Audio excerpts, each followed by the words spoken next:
April, January, June or July.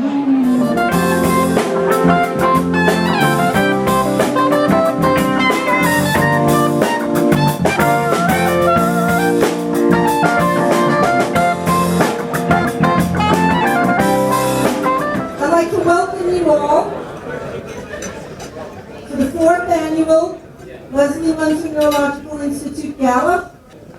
Our first honoree is our volunteer honoree, Donna Mazzarella.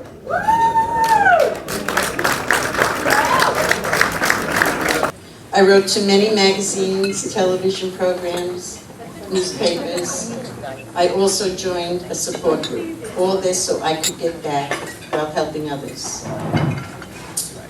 I would like to leave you tonight with a thought that if something in your life has a positive effect on you, step out of your comfort zone, reach out to help others.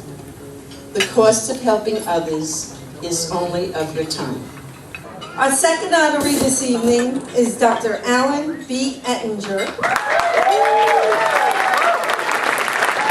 Epilepsy is a condition of recurrent seizures affecting 1% of the entire population, but as many as 1 of 10 of us sitting in this room tonight will have at least one seizure in our lifetime.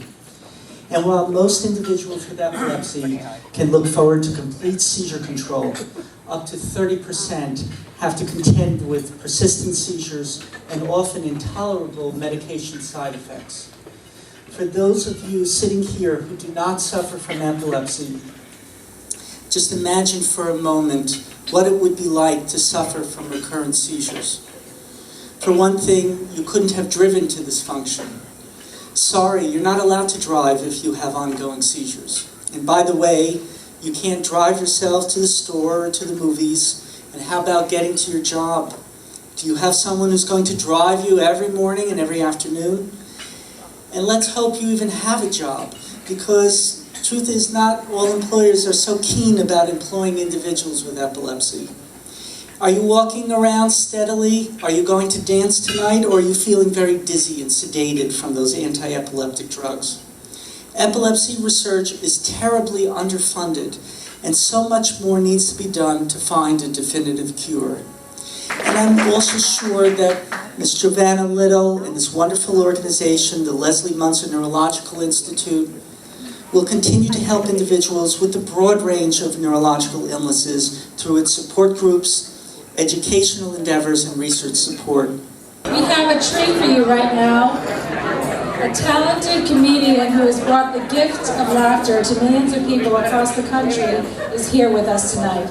Paul Mercurio was educated as a lawyer and took up stand-up comedy after working as an investment banker. Can you sing, by the way? I know you. No. You know, you seem very. So for a guy so smart, I know you play the sax. You seem very socially well-adjusted. Well, because sometimes really smart people just don't have that other quality. But you seem like you have. And how did you meet your wife? Dancing. At a dance venue. What? Folk dancing. Jews don't folk dance, really? Mr. Stone folk dance. That goes back to the Pilgrims. And what's your best? Israeli folk dancing. Wow, that could not be more boring. And show me, come here. Show me an Israeli folk dance. Come on. Don't you want to see an Israeli folk dance? John Jacob, don't you want to see an Israeli folk dance? And I'm happy to whatever, yeah. No, I want to do where we have to hold hands like that. No, I'm not a whore. You're not a whore? Is that what you said? You know what? I'm not a whore either, and I don't appreciate that language. Here we go. What are you doing? What is it? Kick. Yeah. Kick. And this got you a woman. This move got you a woman? I'm going to become a Jew. I have to become Jewish now. This is my family. So my mother and my father run a small furniture business in Rhode Island. My mom's like, I'm going to retire. I want you to take over the business. I'm like, this is what I'm supposed to do. Not law, not comedy, this. Okay, I'm going to do it. So I leave, and I move to Rhode Island, and I'm going to run the business with her. And you know what? She screwed me, because she lied. She gave me no responsibility. She didn't retire, because you're always a child in your parents' eyes, and I was 12 again. My job was to run errands for her, go get her a Dunkin' Donuts coffee, move the chair over here. It was just little things I wanted to do, to have some responsibility, to update the store, to modernize it, to bring it in the 21st century. We'll start small, Mom. We'll get a phone. And then filing cabinets. My mother's 86. She doesn't use filing cabinets. She puts all of her bills and files in styrofoam coolers because they're lightweight and they're easy to carry around. You're looking at me like I'm BSing you. I swear to God. When she gets audited, it looks like she's going on a picnic. The Leslie Munzer Neurological Institute does very, very important things. Now, I'm a physician. I take care of people and do their surgery and stuff. But, you know, one thing that we weren't able to do was the things that the Institute does, and that's where it takes over.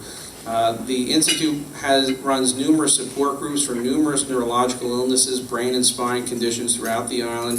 It is probably one of the biggest runners of support groups on Long Island for neurological illness. You may not have known. The Leslie Munzer Institute received a major grant this year for epilepsy research. You may not have known.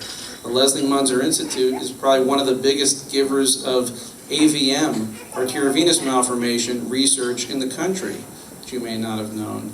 And we now have celebrity Dan Laurie was doing many public, I guess, videos to let people know about brain injury, concussion, that again many people may not have known about. So I think the Institute has come a long ways, doing a lot of good work. But now is the time when good people need to redouble their efforts, need to get involved, need to participate as much as possible in what's going to be with healthcare and patients, need to contribute as much as possible. It's critical with all the uncertainty, with all the change, that we make sure that the change is going to be the change that we want it to be, and we can't rely on, you know, somebody else is going to take care of this for us, or maybe we got to wait it out. People with neurological illnesses are some of the most vulnerable, weak people in society, and people who are healthy and successful need to do everything they can to help take care of those people. So I think the Leslie Munzer Neurological Institute is doing a big part of that. I think all of you here tonight are doing a big part of that, and I thank you. Thank you again.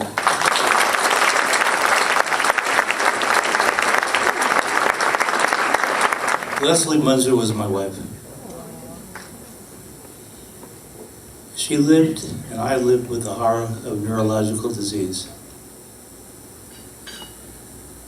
When she was 18 years old, she had what was undoubtedly a neurological event related to her AVM. But I suppose the doctors didn't know how to diagnose it. I don't really know. We weren't told. She wasn't told. We weren't married. At that time, we were dating. She took an anti-seizure medication. It made her very sleepy. She stopped taking it. At about age 41, she had a real AVM event. A real seizure, but it was not a bleed. But I can tell you, after that event, when she was about 41 or 42, she was different. Nobody knew it more than I, because we lived with it. Then, when she was 61, she had the event that took her life. When she died, my sons and I determined the world needed a resource for people like ourselves whose family member had a neurological disease. You know, you go in to visit a neurosurgeon, these guys are brilliant. They tell you all this stuff. You never know what to say back. You think about it later. How do you contact them? Who do you talk to? And we wanted to create something that would help the world and give them access to people who could help people like ourselves and give us guidance and tell us things that we didn't know and didn't know to think about and didn't know where to go. So that's why we set up the Arteriovenous Malformation Research Fund, which became LMNI, to do all these things and to grant funds to do research, outreach, and support. Thanks for being here, and spread the word, because nobody knows who it will be tomorrow. The world needs us.